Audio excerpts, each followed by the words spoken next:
প্রতিহিংসা মেটাতে গভীর রাতে বসতগৃহে অগ্নিসংযোগের অভিযোগ। বিচার সভায় আগুন দিয়ে পুড়িয়ে মারার হুমকি দিয়েছিল অভিযুক্তরা। প্রতিহিংসার আগুনে পুড়ে ছাই ঘরের খাট বিছানা থেকে শুরু করে সমস্ত আসবাবপত্র। বৃহস্পতিবার রাতে পেট্রোল ঢেলে আগুন ধরিয়ে দেওয়ার অভিযোগ গৃহকর্তার। শুক্রবার সকালে ঘটনাস্থলে পৌঁছে তদন্ত শুরু করেন সদর থানার ওসি যাদব ডেকা সহ বিশাল পুলিশ বাহিনী। ঝগড়া আর প্রতিহিংসায় মানুষ যে কতটা নিচে নামতে পারে তার জ্বলন্ত প্রমাণ পাওয়া গেল আকবরপুরের বড়বাদ্রিতে। গভীর রাতে প্রতিহিংসা মেটাতে ফকিরবাজার সংলগ্ন বড়বাদ্রিতে বসত বাড়িতে পেট্রোল ঢেলে আগুন লাগিয়ে দেওয়ার অভিযোগ উঠল। খবর পেয়ে শুক্রবার সকালে সদর থানার ওসি যাদব ডেকা সহ অন্যান্য পুলিশ বাহিনী সেখানে গিয়ে তদন্ত শুরু করেছেন।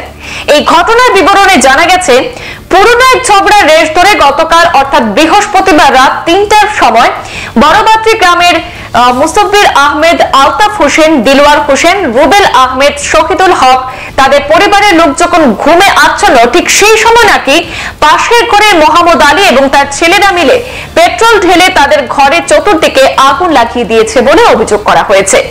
বৃহস্পতিবার দিন নাকি এক বিচার সভায় আগুনে পুড়িয়ে মারার হুমকি দিয়েছিল মোহাম্মদ আলীর পরিবারের লোকেরা, এমনটা অভিযোগ করেছেন তারা। আর তারপরে সংঘটিত হলো এমন চাঞ্চল্যকর ঘটনা।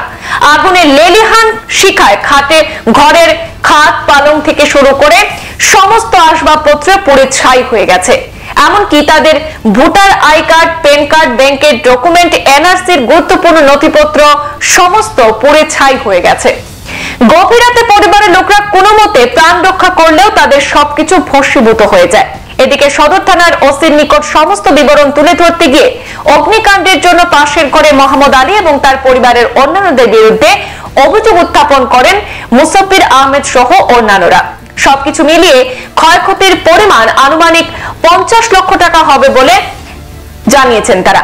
এদিকে ঘটনার পর থেকেই নাকি অভিযুক্ত পরিবারের লোকেরা সবাই পলাতক বলে খবর, তবে পুলিশ ঘটনার তদন্ত অব্যাহত রেখেছে বলে জানা গেছে। আপনার নাম কি? দা মুসাব্বির আহমেদ। আমার পরিবারও আগে এক দোগলা আসলো, ও দোগলা একটা পঞ্চায়েত হয়েছে, পঞ্চায়েতর সামনে আয়ামান করিয়া শেষ হয়ে গেছে। নতুন মেয়ে আসলা পঞ্চায়েত, নতুন মেয়েতে আমান টেকা লইয়া কইছে নিকো সমাধান শেষ।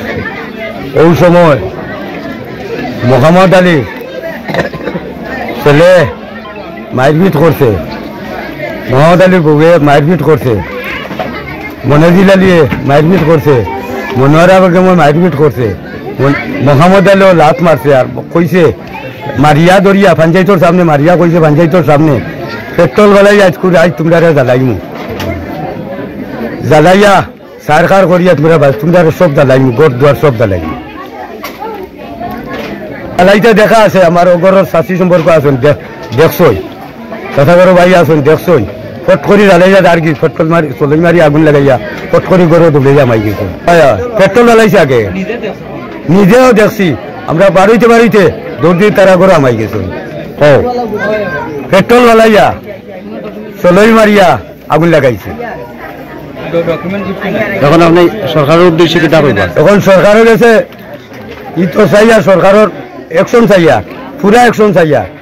ই সরকারে যদি আমরা অ্যাকশন নিই না, পাবলিকের অ্যাকশন নিই না, তো আমরা সরকারও কাছে কোনো আমরা পাবলিক নাই।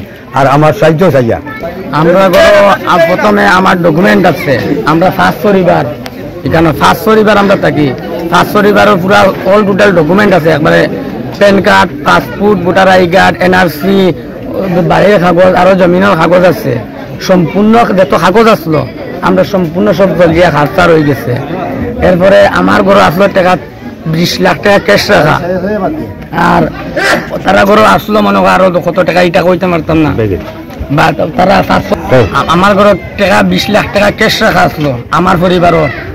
আর আমার ঘরও জিনিস প্রায় 50 লাখ টাকার মতো আমার রাখা ওটা জিনিসপত্র ওটা। আরো আমার গড়ও আছে, গড়ের ক্ষতিপূর্ণ লাগাই প্রায় 70-80 লাখ টাকা আমার ক্ষতি হয়েছে। আমি হিমন্ত মামার কাছে আমি সাহায্য চাই, আর আমার দূরাত করি আমার হিমন্ত মামা আমার সাহায্য করতা।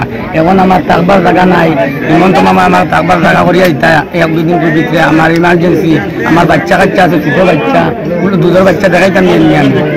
সংবাদ এই পর্যন্তই, ফিরছি পরবর্তী অন্যান্য আপডেট নিয়ে, সাথে থাকুন। ধন্যবাদ।